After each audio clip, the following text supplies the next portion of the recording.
Welcome to GCP Bytes. His voice is breaking all over again. Welcome to GCP Bytes. It's a good show.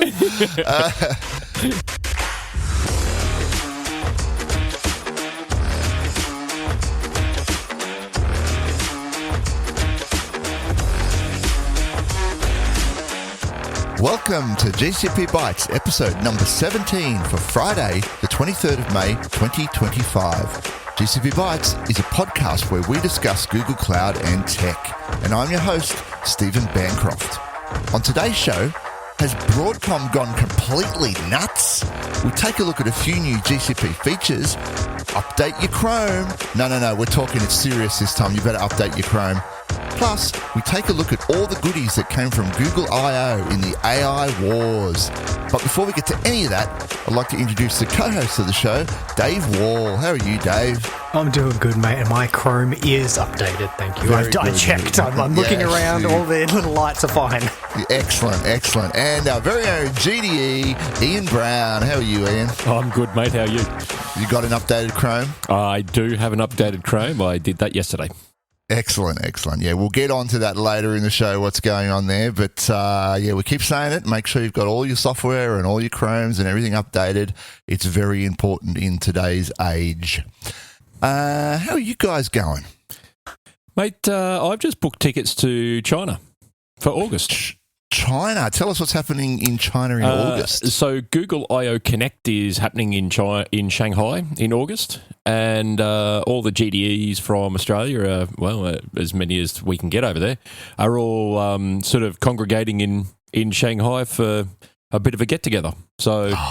jet set are you? Yeah. You're going to get the maglev train from the airport. Yeah, I've never been to China before, so this is all very, very new. I've only ever been to Western countries. Yeah, dude, it's going to blow your mind. The scale of the place is just something else. Yep. Yeah, well, that's what people have said. So prepare to get really, really angry about the fact that we don't have a single fast train from Melbourne to Sydney. I was in China 6 years ago, and I'm still not over it. What's wrong with our ox tracks? They're fine. What about just get angry that we don't have a single fast train? At all. Hey, we did. We've got some nice feasibility studies. Oh, yeah, I'm sure we do. And we've still got the Garn Railway there too, or at least most of it. Surely we could put a fast train on that. I won't get into it now, but did either of you ever watch Utopia, the ABC series Utopia? No. And they had the NBA, the Nation Building Australia. It's Rob Sitch and the Working Dog guys. Oh boy, if you can ever see that, then go and watch that. They're constantly talking about building fast trains and nation building. It's hilarious. So any tech adventures from you guys? No, none from me. I've had a pretty full on week of taking over the treasurer responsibilities for the local sporting club I'm a member of, and so I have had my head stuck in MyOb for a week. Which, well, that's fun. Wow. It's accounting technology, right? No. Accounting can be kept by accountants, to be perfectly honest. Yes. There's a reason accountants are accountants, and they can keep it. Yep. Although, has that been replaced by a language model yet? Don't think it'll be long. No. MyOb's got its own AI. Oh, of course it does. Yeah. There actually is. There's some stuff in there for transaction matching, which has started to come through. I've noticed in mine recently, which is helpful. But baby steps. Yeah, between that and trying to get all our point of sale systems up to date and properly functional, as opposed to just guessing how much of what we sell over a bar every weekend. Because we've got a license for alcohol on the property, and previously it was just like there was an old till there that you just used to throw the cash into. Yeah. So no one had any idea what you'd sold. At some point you need to... That system works perfectly fine. Yeah, it does. It's really hard, though, to try and figure out when you end up with, like we sell everything is either a whole dollar or a 50-cent increment. And so you get to the end of the day and there's like 20 cents extra in there, and it's like, Like, how? Where did this come from? Well, it's interest earned on the taking. So. Yeah, it magically appeared in the till. Yeah. So it's either someone hasn't counted the float correctly, or someone's tossed an extra 20 cent or given someone too much change, and now you've just got to try and figure out which one it is. Tried in the kitty for the Christmas party. Yep. Yeah. I think on my side, I've just been, the dog's getting bigger, and so spending a lot of time training him up. He's doing absolute champion effort. But I mean, I was having a blast playing Expedition 33, which kind of like a mate of mine suggested it to me, and I was like, I'll go check it out. It was on Game Pass, so I know I could just pick it up and play. And oh my god. Expedition 33. 33. And it really blew me away. It sort of like kind of took me back to playing like Final Fantasy VII 20 years ago when that came out. Very, very similar. A lot of like plot twists and stuff. It's a bit of turn-based combat, but also you've got all these like quick time events like parrying and stuff that you need to do. It's very fun. And the art style is amazing and the music is gorgeous. Yeah, the graphics look really cool. Yeah, Xbox, PlayStation, and it's on Steam. So I'm a PC gamer, so I'll definitely be checking that out. Yeah, it's a really small studio, French studio. It's done so well that Emmanuel Macron has like called it out as a triumph, basically. A French triumph. It's the first bit of positive cultural press that the French have had for a few years. They're looking pretty good in the scheme of things at the moment. To be honest with you. I'm just having a look through the about page on the overview of Expedition 33. One of the images they've got there is the Eiffel Tower being looks like it's being blown away. Yeah, it's the art style in it is just it's something else. It's very hard to describe, but yeah, well worth picking up. Nice. What about you, Banky? Yeah, well, my little tech adventure is that I sat the Professional Cloud Network Engineer exam last Friday, and I passed. So, well done. This is the third time you've done this. Third time I've sat this. It was a recertification, but boy, oh boy, that is honestly the toughest one. I think it's the toughest exam I've ever sat. Like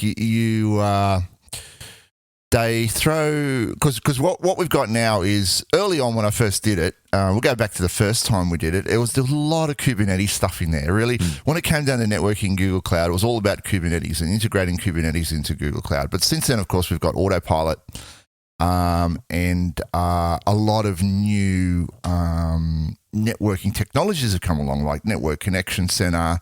And hierarchical firewalls and things like that.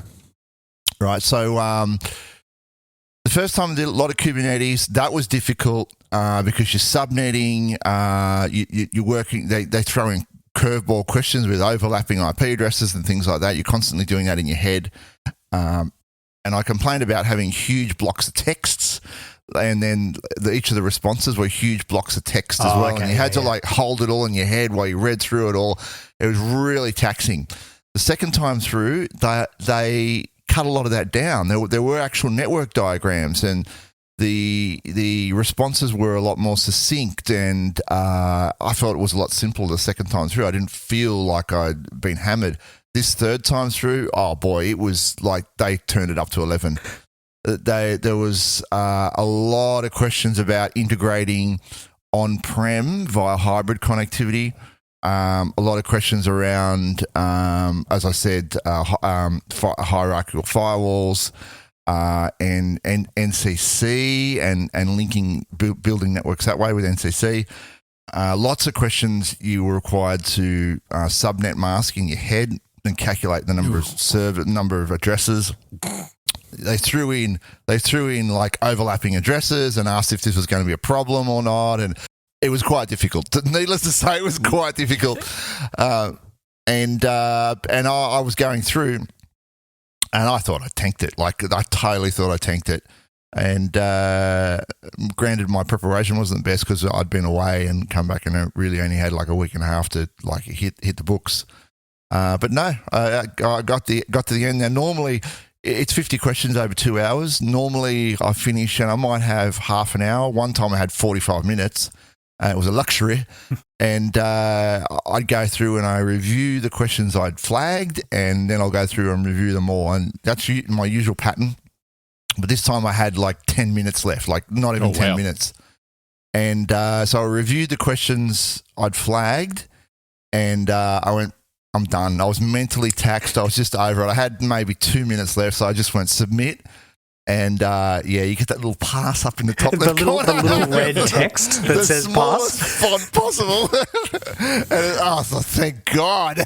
So, I just sat with my head in my hands for about 5 minutes just going, that was just ridiculous. So that's it. I'm going to go get a beer. And I actually I rang my wife first and said I passed. She's like, all right, great. I've got a meeting. And then I had to ring Ian. I rang Ian and said, mate, that was the most difficult thing. I actually said there, mate, I'm going home and drink a case of beer. Do you think, given that there's so many more, as you said, it wasn't just about Kubes, right? And if we go back on how Google Cloud has matured over the last, 4 or 5 years, how it appeals a lot more to larger businesses and brownfield estates that are migrating in. Whereas, 5 years back, it was very much, this is a developer cloud. It's great. You can go, everything can be, cubes all the way through. But now it's like, no. We need patterns where we can tie on-prem, and we want to insert, Mate, Palo Altos. You absolutely hit the nail on the head. When we were all working on the Uni Super project, which I think is common knowledge now, we were talking about, inserting intrusion detection appliances and linking VPCs together and all that kind of design patterns.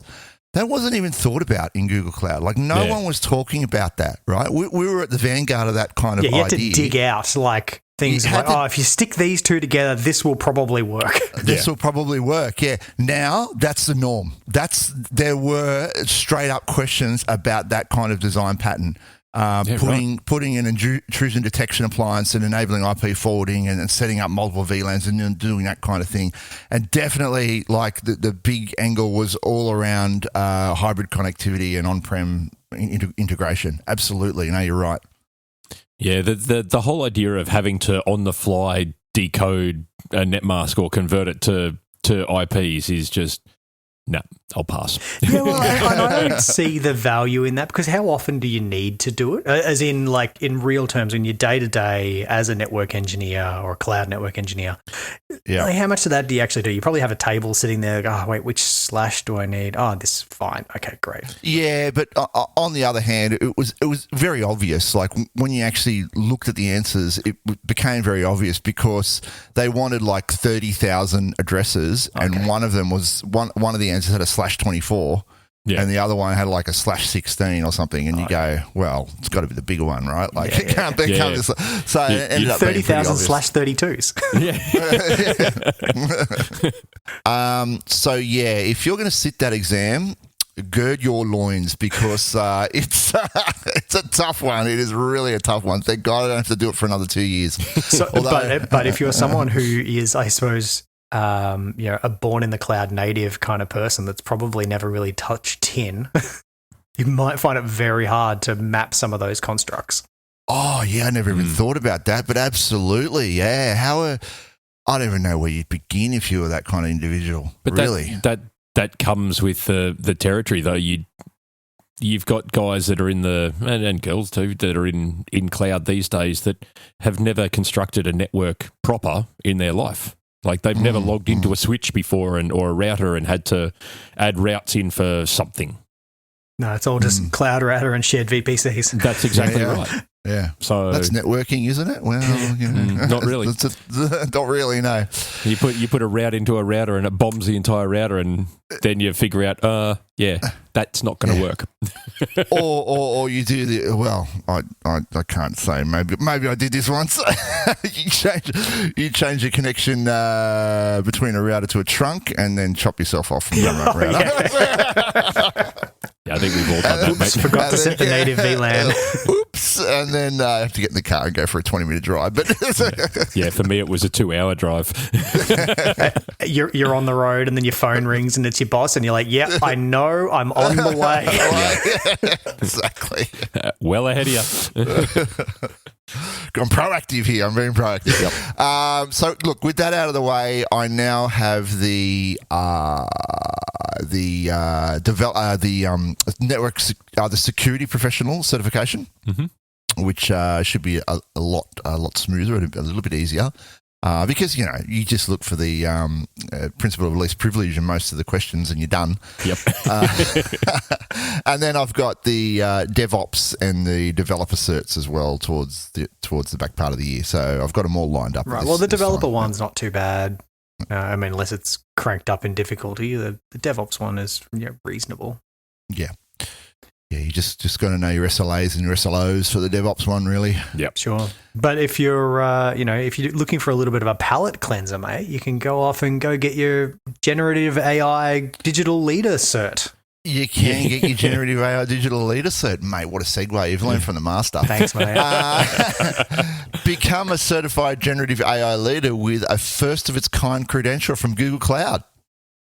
How good's this? Yeah. So, I guess this is adding on as another entry-level cert. Like you had the cloud digital leader one, which is very much targeted at, your kind of management level folks. Yeah. Convincing them, showing you like, look, even you can stand up a compute engine instance and, you can migrate your entire enterprise across. And the sales types that, they just need an understanding of what happens in a cloud. Yeah, a little bit of language to, when they go to sell it. Yeah, for sure. But I love the quote. So that this, the keyword article has a quote in there. Our research shows that more than 80% of people with a Google Cloud certification say the credential opens doors to new career opportunities and accelerates their path to promotions. I'm like, interesting. Never used it like that. I've read that sort of rhetoric before. I think it's a standard line. But no, I think this looks like an interesting one. I'm actually thinking about doing it myself because, again, I'm not expecting that it would be an intense study, requirement to go and do it. Having a look at the breakdown on the curriculum, you've got fundamentals of generative AI, which is demonstrating a solid core grasp of core concepts, going through Google's Gen AI offerings, some techniques on how to improve Gen AI model output, and business strategies for a successful Gen AI solution. So it's all pretty kind of standard stuff. How to use the tools, which ones Google has, how to get the most out of it, and then, how to develop your own solutions in a business and, make them worthwhile. And then how to work around their guardrails. And you can bet that this is some sort of lead into some sort of AI professional certification as well. Yeah, I'll probably end up with like a Vertex AI one somewhere, yeah. Yep. But so the training for the Gen AI course is free.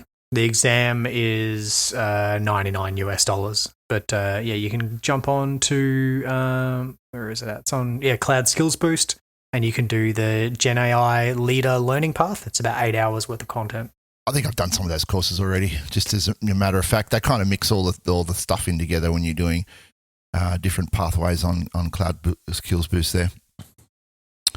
And while we're bantering here, we've got a critical 10 out of 10 Microsoft Cloud security vulnerability, which has been confirmed. What are the details on this? So this one was one that I sort of had a read of during the week, and there's four separate CVEs that are critical rating of 9 or above. So the least critical one is Microsoft Power Apps information disclosure vulnerability. Then it goes up to a 9.9 Azure automation elevation of privilege vulnerability, and then another 9.9 of Azure storage resource provider spoofing vulnerability, and then a rating of 10 for Azure DevOps escalation. Sorry, try that again. Azure DevOps elevation of privilege vulnerability. So all four of these are really, really nasty by themselves, but are also even worse when they're put together. Right.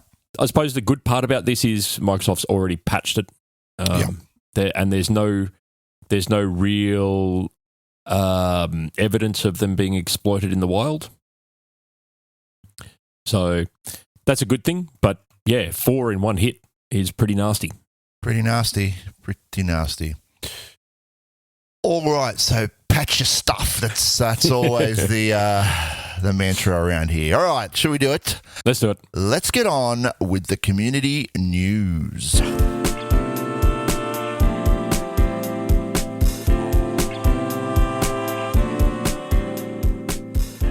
And Ian, you threw these in here, and since you're the jet setter that you are, tell us all about what's coming up. Look, only 2 that are coming up in the next couple of weeks. GDG Sydney is having their June meetup. That is happening on June the 4th. Mantle Group head office in Sydney, in George Street, from 5:30 onwards. The link will be in the show notes, RSVP for that one. And GDG Melbourne is running a Build with AI workshop on the 28th of May from 6 p.m. Again, it's at the Mantle office, obviously in Melbourne this time. Don't go to Sydney for that one. But yeah, those are the only 2 that I found. Links will be in the show notes. So, yep. Go and get your vibe code on. Yeah. Banky loves his vibe coding now. Bit of vibe coding. All right. Well, good. Get along to those, say hi, and have fun. All right, then. Let's get on with the news items.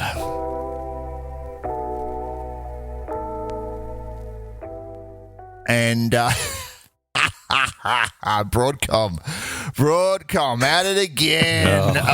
It's every fortnight. There's something. There's something going on with Broadcom. This time we do it every week. Every time we do this podcast, we're like, they can't get any worse than this. And every fortnight they're like, what can we do? We see your challenge and we meet it. VMware perpetual license holders receive cease and desist letters from Broadcom. What the actual? And it sounds like what is happening is that Broadcom's legal team is setting out preemptive cease and desists. So as soon as, if you have a perpetual license, but you let your support contracts lapse, or they don't let you create a support contract because they want you to get on a VCF subscription. Yep. They're sending out a cease and desist letter saying that if you have updated your systems since your environment lapsed, your contract lapsed, you need to uninstall those patches. Yep. Right? The only patches that you are allowed to apply are 0 days. So no feature updates, nothing, no general bug fixes. Nope. Uninstall them. And yeah, they're sending it to customers that are unable to renew their support contracts because VMware won't let them. Broadcom have like, nope, you must move to a subscription. That's it. Yeah. So, and they're sending it to customers that have moved off VMware. Yeah. That bit I found quite amusing. But there was one customer said that they received a letter 6 days after their support contract expired. Yeah, so they must just have a step in their CRM. It's just sales team was unable to sell them on this subscription. Contract has expired. Punch to legal. Yep. Send letter. Yeah. So one of the lines in this article that stood out for me because Broadcom is sort of digging their own grave here. Their changes to how VMware is distributed have resulted in various firms ditching Broadcom and doubting Broadcom's care for customers. So there's lots of, and this is all from an MSP over in Canada. They're moving their customers off VMware and onto other solutions. Broadcom have done a whole heap of really silly things. Like they got in a battle with AT&T. That's actually linked in this article somewhere. It is, legal battle with AT&T Telecom over there, right? And Siemens as well. So, they accuse Siemens of pirating the software. Like a company of that size would be so stupid as to pirate software. Yeah, that's right. I mean, you're tangling with some pretty big organisations here. They want to make sure that they know they've got all their ducks in a row. I like this quote. This is from Colpitts, who was interviewed in this article. He said, the one thing that kind of pissed me off is the fact that Broadcom retains the right to still perform audits whenever they choose, but that's utter BS anyway. Yep. If a customer wanted to hide stuff, it could easily be done. I've never done that. But since it's all self-reporting and clear text with no security checksums or anything to detect tampering, it would be easy to do. Yes. Yeah, I suppose there's audits and clauses. audits, right? There's like where some guys turn up and sit down in your office. That's in their lab suits. Yeah. We so previous job that I was working at, we had Microsoft auditors because we got rid of Exchange Server and went to Google Workspace or Google Apps for the Business back then. And Microsoft audited us straight away because, you've now removed like $50,000 a year out of your environment. Oh, yeah, why? Right. And yeah, they literally sent this tool in as like, you need to run this tool across your environment and send us the report. It's like, why?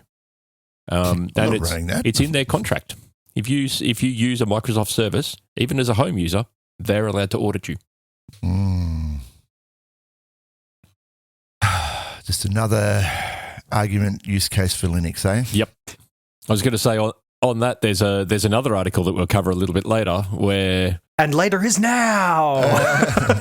Later is now. It is the future. As VMware costs rise, Micron 21 taps into its Tier 4 capabilities to tempt defectors. Yeah, so Micron 21 has built a full Tier 4 solution on OpenStack. So they're using Ceph for the back end, and because they have a whole heap of data centers that are all connected via fiber links with super low latency, they can actually offer that Tier 4 level replication from site to site using Ceph.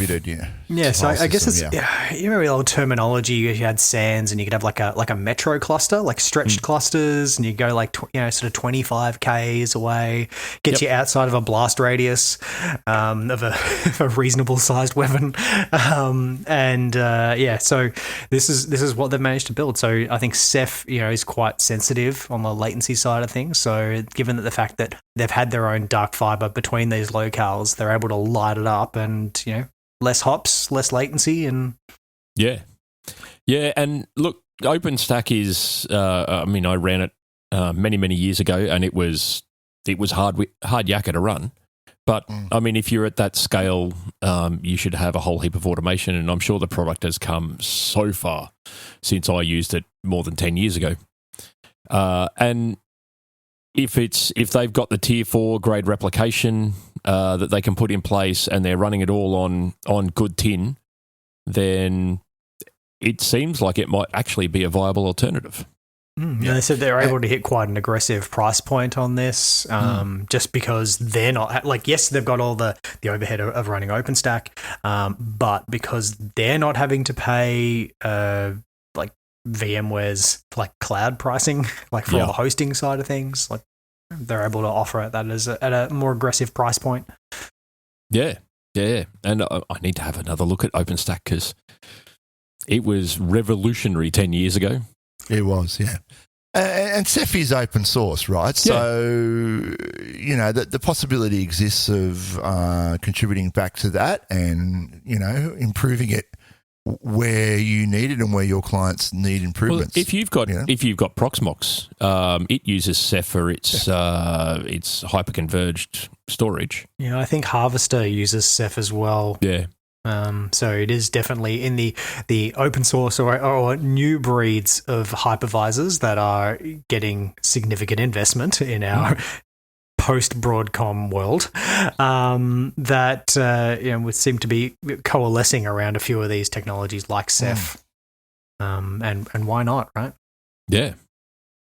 You don't need to recode vSAN replication from scratch. No, we've got it all there already, yeah. Another win for open source. Just as well we had it, right? That's it. Indeed. I'm just having a look at just their run-of-the-mill mCloud Performance instance. So 2 CPUs, 16 gig of RAM, 200 gig of NVMe Ceph storage. And you're looking at $185 a month ex-GST, that's very, very comparable to running an instance in GCP. You can try mCloud for free for 30 days as well. They have quite a reasonable trial period there. All right, moving on. Google Cloud expands cyber insurance program in Australia. Now, you see what I've done here? I've created a little AI summary of this. I did wonder where these came through in our run sheet.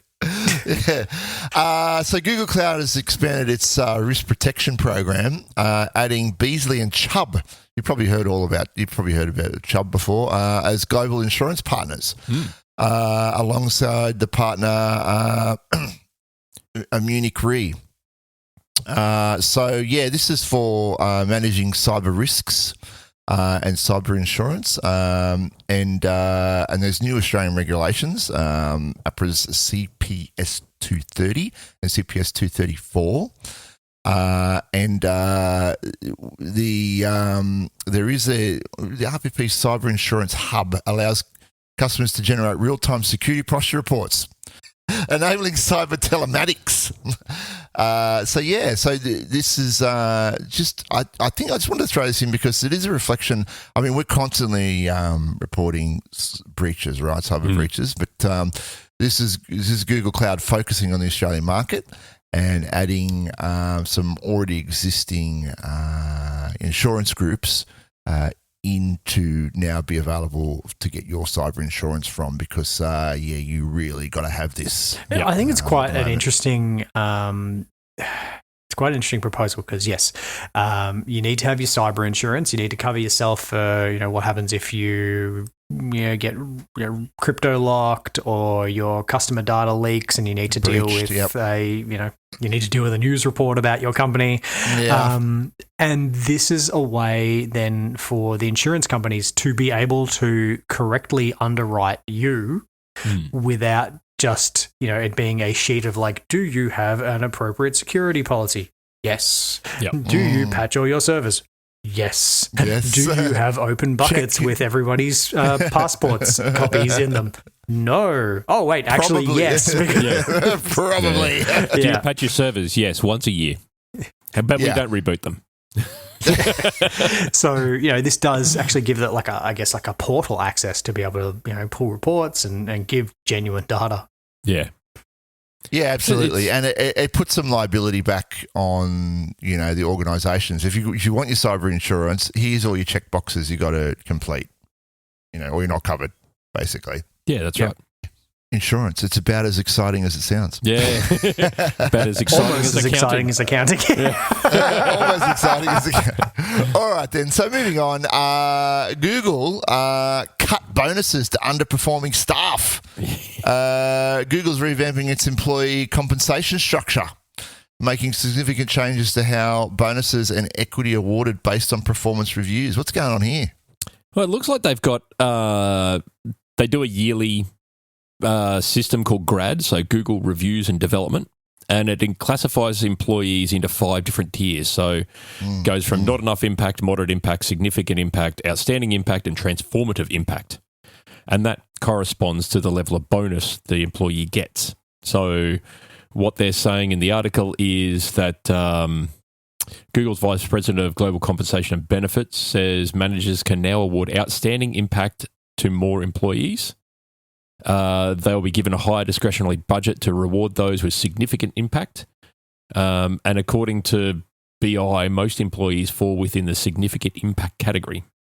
However, to balance that, because they want to leave it as a cost neutral, those with a moderate impact or lower are getting less.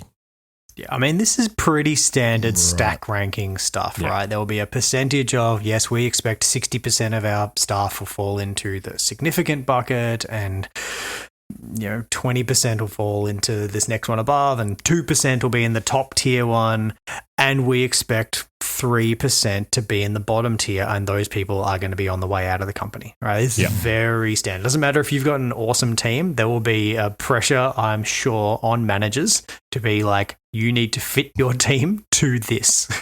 Yeah. Great way to create a toxic environment, in my 100%. Opinion.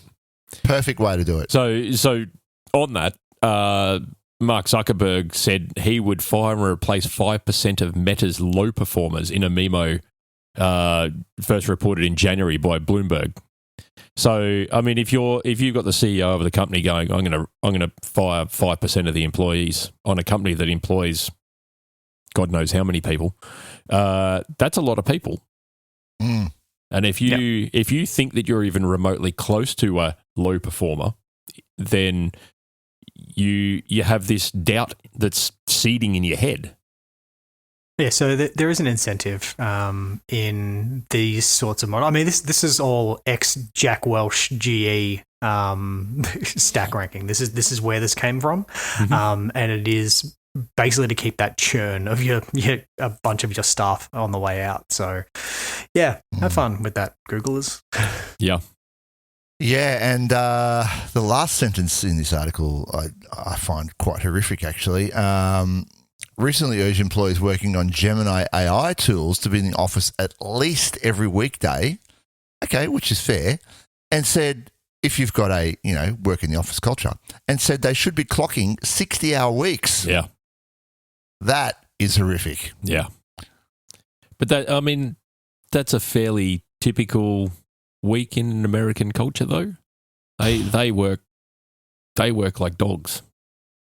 We don't. Aren't we in the work smarter, not harder, environment at the moment? Like, no, because it wasn't that long ago that one of the founders of LinkedIn came out and said that, we want you to have a good work-life balance where you go home, you have dinner with your family, and then you clock back in. I'm like, nah, champ, once I've left the office, I'm out. That's it, done. I've got stuff to do. Yeah. And I think, when you're an enterprise the size of Google, you are not a scrappy little startup where you've got 5 engineers and they all have a significant stake in the company. Yeah. And sure, maybe they're going to work for free in some of that time because they've got that equity burn. But I know you're getting points in Google, but Yep. Yeah. 60 hours a week is not appealing to me. Yeah, no, thanks. No, 40 seems too much as far as I'm concerned. All right. Well, we'll leave that to them, and I'll just continue working for Australia and New Zealand's best Google partner. I don't know if I'd mentioned that, but we've once again secured. I probably did mention that. We covered it when you were swanning off on a cruise. When I was swanning off on a cruise, but I should also mention that we just went through the specialization certification process. And we've once again earned the infrastructure specialization from Google, and we are the most specialized Google partner in Australia and New Zealand. So got that going for us. The specialist of special. The specialist of special, yeah. The most special. Anyway, that's a tangent. Speaking of special things. Speaking of special things, JK, a good mate of ours, has written a blog up. What's he talking about here? Yeah. Cloud Run Identity Aware Proxy. Yeah, so JK put a blog out, it was a few days ago now, about using Google Cloud Run with IAP, so Identity Aware Proxy, in order to secure your Cloud Run apps. So I said, what's so special about that? And then I had to think about it when I was talking to you. And I think, well, of course, because the Cloud Run endpoint URL is just exposed. It's just hanging out there in the world. Yeah, it's out in but no longer you can put it behind IAP. Yeah, so you can put it behind IAP. And JK steps through the whole process on doing this and how to configure it and all the rest of it. But he does call out some really good key benefits and some really good features in this article. So obviously, the really obvious key benefits here is it's a zero trust security.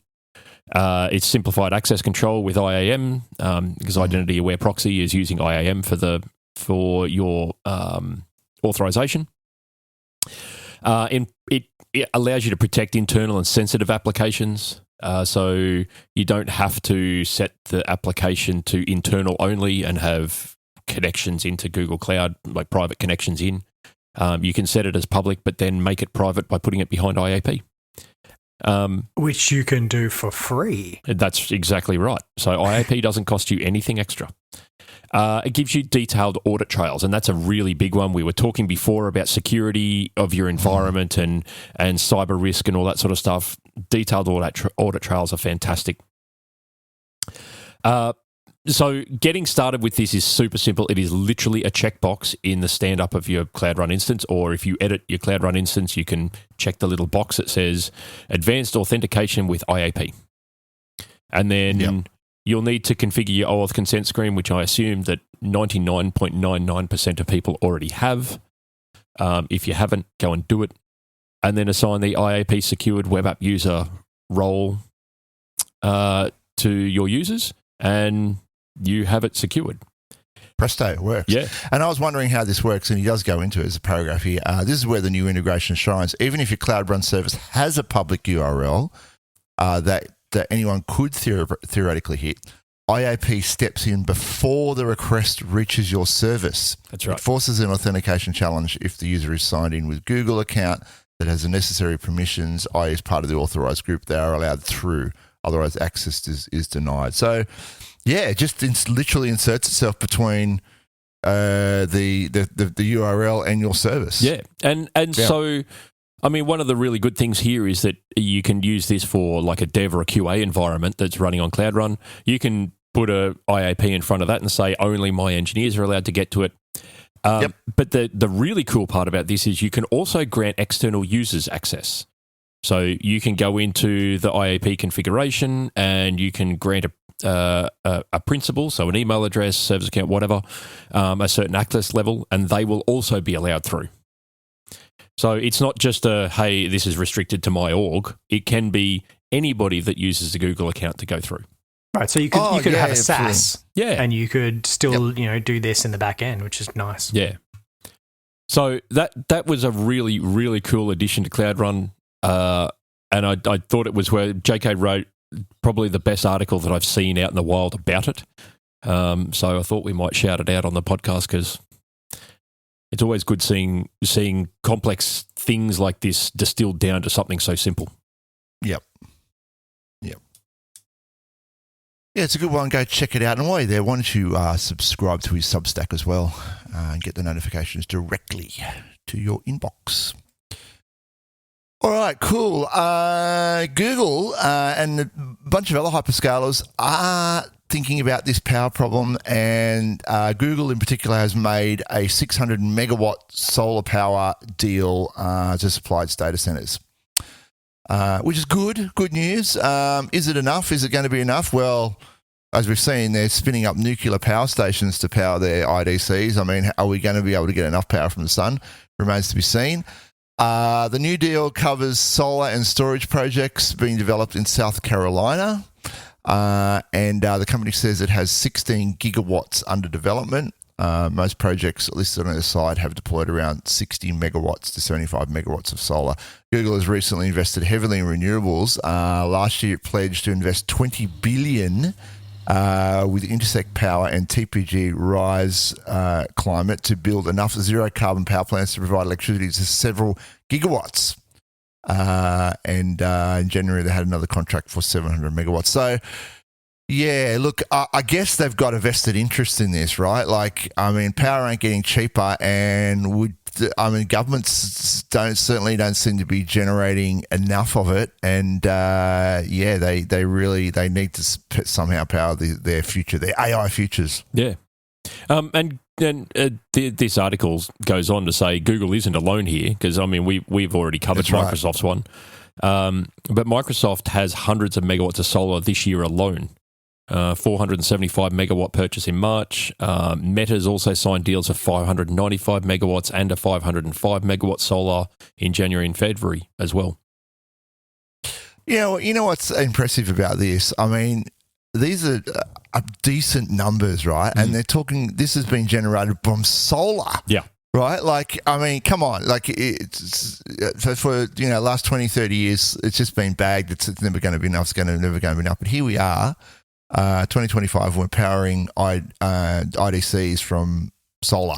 Yeah, solar and battery backing and solar and battery backs. Yep. We've crossed the threshold somewhere along there, right? We're actually doing it now. And if you've got the sunlight to do it, then do it. Why the hell not? We've got one of the biggest countries with the most sunlight in the world. And not that any other country gets less sunlight, but like the vast majority of Australia. Have you been to England? Yeah. But the vast majority of Australia is uninhabitable, as in like it's just desert. And so putting massive solar arrays there is perfectly sensible. Yeah. I mean, that's the premise behind the massive sun cable project, which is aimed to basically take a bunch, because obviously we've got the land and we've got the sun, to take a bunch of Australian solar power and shipping it to Singapore, which does not have land. Yeah. You've been to Singapore. Yeah. All that land is very valuable. I'll be there in August. Well, there you go. For about 2.5 hours. Have a look at the window from the beautiful Singapore airport, and you'll see there. Changi Airport is insane. Make sure you go up the top, and make sure you go to the big fountain thing in Changi Airport. Right. It is just crazy. The future is now. It's crazy. Yep. Yeah. So that's the goal, right? Is that they don't have that ability to have this massive scale out solar solution, but we do. And so that's the plan. Big old, well, not pipes, but how do you just walk me through this? How do you get the power from Central Australia to Singapore? Or the giant copper cable. Right. Yeah. So this is Mike Cannon-Brook's project. So like we do undersea fiber, this is a power cable basically. Wowzers. Okay. Giant extension cord. That's going to be imagine the voltage loss. Hella thick. Yeah, and how do you cope with voltage drop and so many issues transmitting power over that long distance? Yeah. I assume they've thought about all these things, but it's the Australia-Asia Power Link. They'll have engineers much smarter than us on this, mate. Yeah. There you go. Going from Darwin to Singapore over looks like 2 legs. Yeah, 800K. Yes. Yeah. Wow. Yeah, just huge. Looking at like 20 gigawatts worth of solar generation. Yeah. I can see. And they're saying they're going to supply electricity to Darwin by 2030 and then to Singapore a few years later. Okay. We'll see. But I mean, these large scale ones are really quite interesting. I've become quite interested in the whole agrivoltaics stuff, which is where you can still have like grazing land, but you don't have to give it up for the solar. They're just the panels are on elevated stands, and you can still graze underneath them. And from what they've been seeing, is the grass grows better with that little bit of shade. And like for the sheep, they've been like a better quality of wool for the ones that have been grazing under the solar panels. Oh, okay, that's interesting. Yeah. Win-win. Yeah. So it's nice having cake, eating it too. Yeah. And if you're a farmer, right, you can have like, all right, I've got my seasonal profit that comes from, my grazing animals. But then I can have a daily, profit coming in off my solar and battery generation. Yeah, and you turn the profit up during the summer on that, obviously, and then during the wetter winter months, you might be, This is really an livestock. interesting project because they're trying to transmit. So I'm just reading the project summary on their website here, and it says the project proposes to develop the world's largest renewable energy generation and battery storage precinct in the heart of the Northern Territory, and a 5,000 kilometre high voltage direct current system to deliver 6 gigawatts of 24/7 electricity to industrial customers in Darwin and Singapore. That's some big cables to be delivering high voltage DC. Now, DC has even more problems with voltage drop over a long distance. So what? Huh? Because otherwise they would have to convert it to AC because it comes off a solar panel, which is DC. They'd have to convert it to AC and step it, and that's a voltage drop right there. and then transmit it. And yes, you might be able to transmit it longer distance with less voltage drop, but I think the losses incurred at the conversion would be more than the losses incurred over the cable. Yeah, well, I used to be able to do the calculations for this kind of thing. Yeah, I can't. I've got a book over there that tells me how to do it, but no, not these days. Yeah. Yes, there would be some losses in that system, in that voltage transformer, but you just need to work it out. I'm sure they've got guys that can do that. Oh, I'm sure they do too. It's not us. It definitely ain't me. I struggle with the counting. All right. So if you're powering all that AI, you're going to need some good infrastructure to put it on. And we have some new tools that have been launched by GCP. And one of them that I really liked is called Rapid Storage. Rapid Storage is a new cloud storage zonal bucket that provides less than 1 millisecond random read and write latency and 20 times faster data access, up to 6 terabytes per second of throughput, and 5 times lower latency for random reads and writes. And of course, this is all what you need if you're training your model. And got to keep your CPU loaded with data. That's it. And this just goes to show how good Google's Colossus file system is, because this is all built on top of Google Colossus. So you got to think about how quick that file system is to be able to offer this to the general public on top of what Google is already using it for. Would they have sort of separate racks for this to say these are our rapid storage racks, and they wouldn't be intermixing all the storage types? No, it's still like in the zone. I guess it's not like in the particular data aisle that you're trying to get the two together, but at least as long as it's in the same zone, because you're close enough. My understanding of Colossus is that the custom boards that Google puts in their racks have hard disks on them. And those hard disks participate in Colossus. Right. So it's thousands and thousands and thousands of disks that make up Colossus, and all of those reads and writes across thousands of disks means very small numbers for each disk. But it just goes to show how big and how phenomenal this file system actually is. Yeah, and along with that, we get a couple other goodies as well. We get Anywhere Cache, which is a strongly consistent cache that works with existing regional buckets to cache data within a selected zone and can reduce latencies by up to 70%. Right, so that'd be more like I still want to have my regional bucket. Right, I don't want to go down to just one that's in a single zone. I still want regional, but I want my accelerators that are in different zones to get the best performance that they can. And Google Cloud Managed Lustre, new high-performance, fully managed parallel file system, which sounds nice. The zonal storage provides a petabyte scale under 1 millisecond latency. Wow. Yep. Millions of IOPS and terabytes per second of throughput. That is huge. Imagine how many SSDs are in that.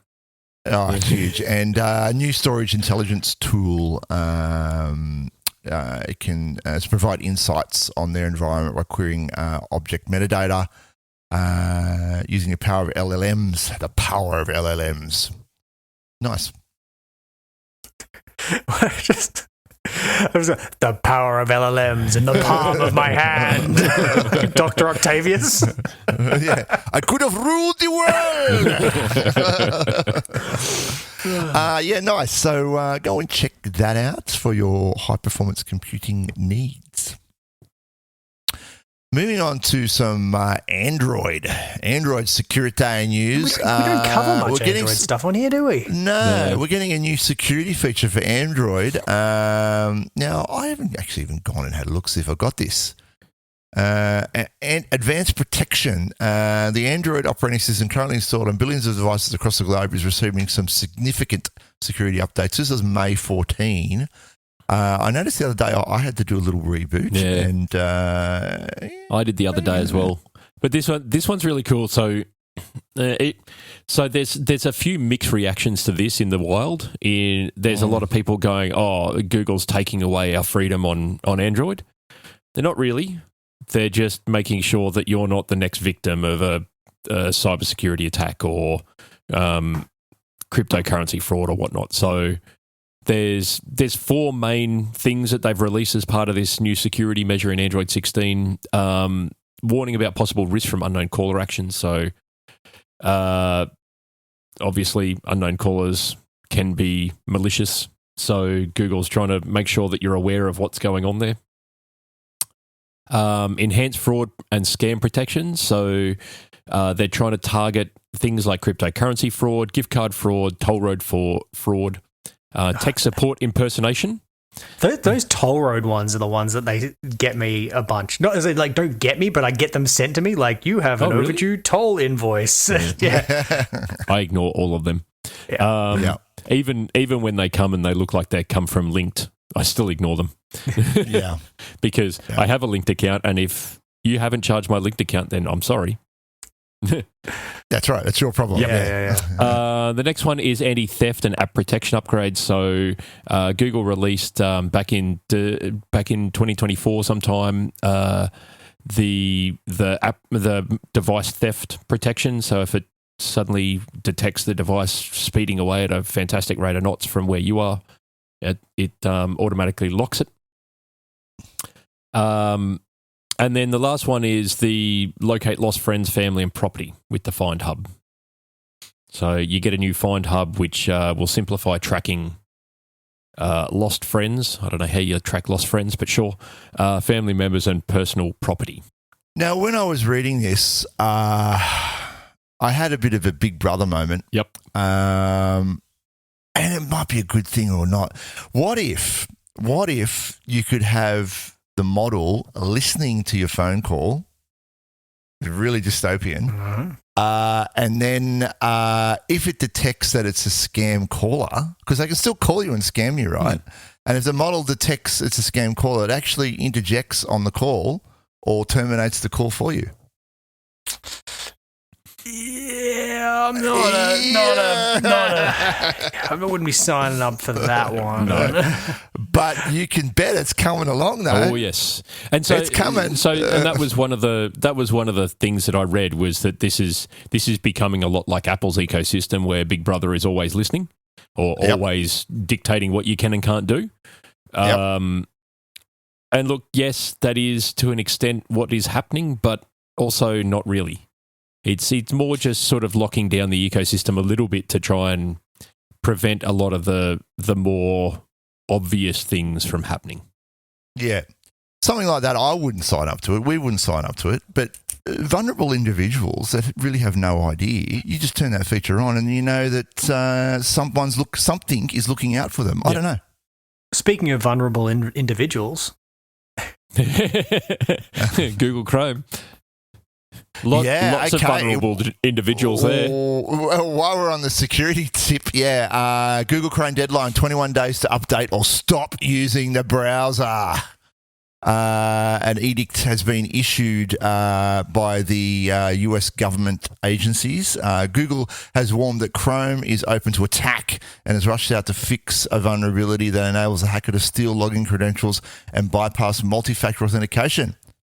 It's a critical issue and it's imperative it's fixed immediately. The US government has now mandated all federal staff to update by June 5. Whether you're a home or enterprise user, you should do the same. Correct. You just need to restart your browser, people. Don't you have to wait till June 5? and then for all those who've got like, I can't restart my browser because I've got a bazillion tabs open, learn how Control-Shift-T works. Yeah. I mean, it's a magic key combo. Anyway. There's a setting for that to remember the tabs you had open. Go and turn that on. But if you don't have that turned on, the simplest solution here is Control-Shift-T when the new browser window opens, and it will open up all the tabs that you had open in that window. And if you had multiple windows, like I do, I have got 3 different Chrome windows open, you can Control-Shift-T and it will, in that same profile, open up all 3 sets of tabs. Basically, look, I read a lot of self-help books. I'm reading one at the moment called Grit. And to open, and one of the things that was highlighted to me, I read a book recently called Dose by TJ Thomas. He's talking about dopamine, oxytocin, serotonin, and endorphins. What the heck has this got to do with tabs on Chrome? Well, the thing about tabs is, he was saying, a tab is an incompleted idea. If you've got a tab open, it's something you've only half done, right? So close the tabs. There's no. It's just mental garbage you don't need to have hanging around. Why have you got all these tabs open? Because you wanted to do something and then you moved on to something else. Everyone's got really short attention spans at the moment. The more tabs you have open, you're just context shifting from one thing to the other. I use it. Do something with a tab. Use it. Yeah. Bookmark it. I don't know. Whatever you want to do, but move on. Try not to have too many tabs open. That's one of my other things at the moment. I just use it more as a list of bookmarks, essentially. But you can group them. I can. You can pin them. I can. You can do other things, right? You don't need to have 50 million tabs open. I don't know that any computer's got enough RAM for that. All right. Well, enough of that. Let's get on with the AI Wars. AI Wars.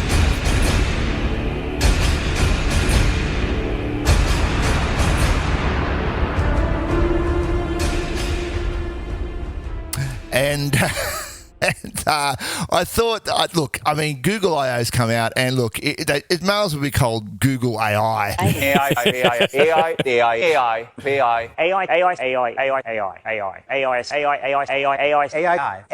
Honestly, everything is AI. This is a quick fire list of the top 13 biggest announcements from Google I/O, and we've got they're basically all AI enhancements. Number one, Google Search got its biggest AI upgrade yet. So we've got a new AI mode in Google Search that's being rolled out, which includes a deep search mode. Yep. So it's being rolled out. If you're doing a search and you've got that, I don't know how it's going to work. You'll get access to one of the small. I'm assuming it'll be the smaller models.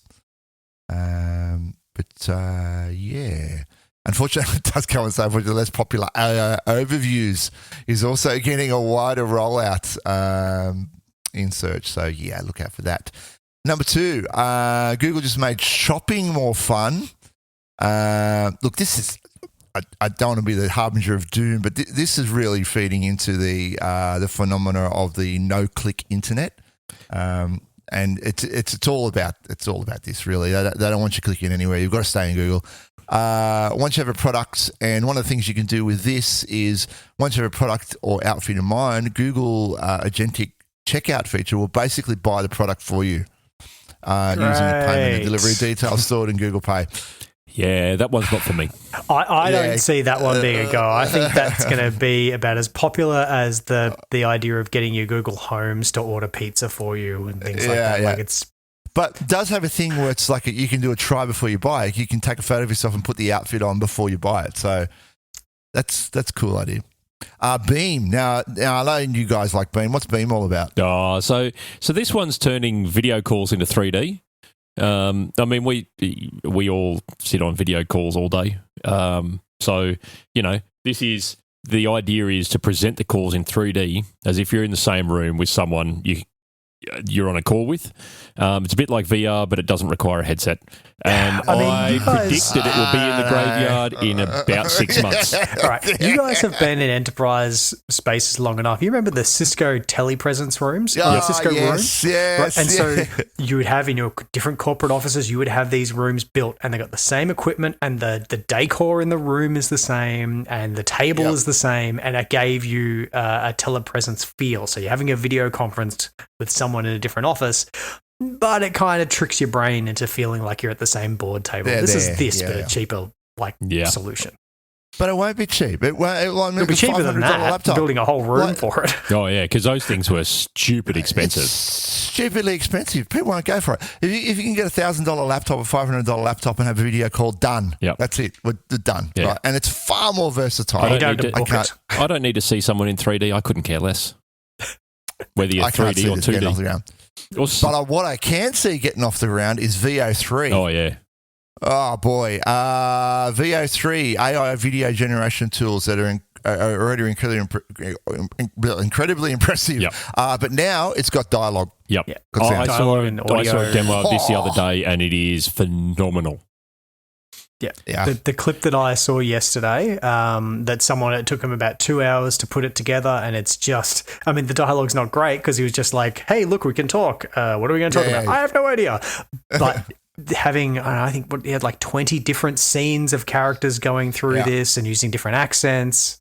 Fantastically well done. And the other tool that's out there that only needs 10 seconds of your voice in order to perfectly clone your voice. So you couple that with this, and all of a sudden you've got the ability to... You're making movies. Yep. Yeah. No human required. Moving on, number 5, Gemini Live. Now, I didn't quite grok this. What are we doing with Gemini Live? It's kind of like Lens, is it? Combined in the search? It's the AI-powered voice assistant that's on your phone, basically. Oh, of course, right. You can talk to generative AI assistant using natural language, but it includes vision as well, I think. Yeah. You can share your phone screen and camera. Yep. As well. Nice. Number 6, Flow. Awesome new AI filmmaking tool. Yep. It uses Google Labs video effects tool. So, another really cool one. Another cool one. And number 7 on the list, Gemini's artistic abilities are now even more impressive. So the one good thing about this, Imagen has come up to 2K. Yeah. So you can generate a 2K image and then cut it down to a 1080 and gives you that. And the images that it generates, they are so realistic, it's not funny. It really is quite phenomenal what it can do. And number 8 on the list, Gemini 2.5 Pro has got a groundbreaking deep think upgrade. Yep. You've got a deep think. You and I, we've all been fans of the deep research mode, very keen to see how deep think goes. Yeah, it sits there and thinks about it further rather than trying to kick out an answer as quickly as possible. Nice.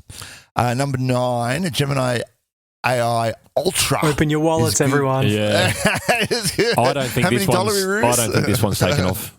Like, not at $250 US a month. Whoa. No way. That would want to come with a whole lot of coding completions in it. Yeah. Yeah. And when are we getting a bigger context window? Because I never even got onto my vibe coding journey this week, but context window was my problem. But look, if you're a filmmaker developer and you want to use some of these video generating functions, and you're doing a lot of generating for $250 a month, maybe, I don't know. Big studios might go for it. Google has just showed the future of smart glasses. Oh God, smart glasses! Didn't we leave those behind 15 years ago? Yeah, probably. But they're come back again. They're working with Samsung. Yeah, no one's going to sit there with a big thing on their head. If it was a streamlined pair of glasses, maybe like Google Glass, maybe we'll see that come back. Project Astra. What's Project Astra? AI assistant to react and respond to the user's visual surroundings. Yep. Nice. And Chrome is getting some AI enhancements as well. This is number 12 on the list. Gemini is now rolling out in Chrome for desktop. Now, one of the things I did like about this is the ability to summarize web pages. Now, I created those little summaries in our show notes there, but what if it was just like a little feature built straight in there? Bang, summarize this page, and it pops up another window, and you get a little 1-paragraph summary of it. I mean, it doesn't help your attention span, but that would be really cool. And Canvas. We like Canvas. The real kicker here is that Canvas can now take complex ideas and turn them into working code at speed. Yep. Without the user even needing to know particular coding language. So if you don't know what Canvas is, if you're in Gemini and there's a little Canvas button at the bottom, you click that, and when you put your prompt in and you hit go, if it's building a code or building a document or whatever, it'll construct that in Canvas for you. There you go. And you can work interactively with the AI. There you go. Google AI. Oh, sorry, I.O. AI. Well, look, guys, that has been fun this week. It always is, and we covered a bunch of stuff. And AI ain't going anywhere. That's basically what it should be. Maybe we need to rename the show. AI Bites, I don't know. Don't forget, you can find us on Apple Podcasts, Spotify, and YouTube Music. Go to which one? Go to YouTube Music, go to Apple Podcasts and write us a review to really help the show out. And you can go to YouTube and start the discussion and smash that like button while you are there. Contact the show, contact at gcbbytes.com.au. You can find us on the web, www.gcbbytes.com.au. And of course, today's sponsors are Hive-Tech Solutions, thanks Dave, and Mantle Group, the most specialised Google partner in Australia, New Zealand. It was a great one to get. Just in case you missed it the first 3 times. Just in case you missed it the first 3 times, yeah. That's about it from me. Anything else to add? No, I'm all good. Have a great fortnight. Keep out of the rain. Be careful out there, people. All right, we'll see you later. Bye. Bye.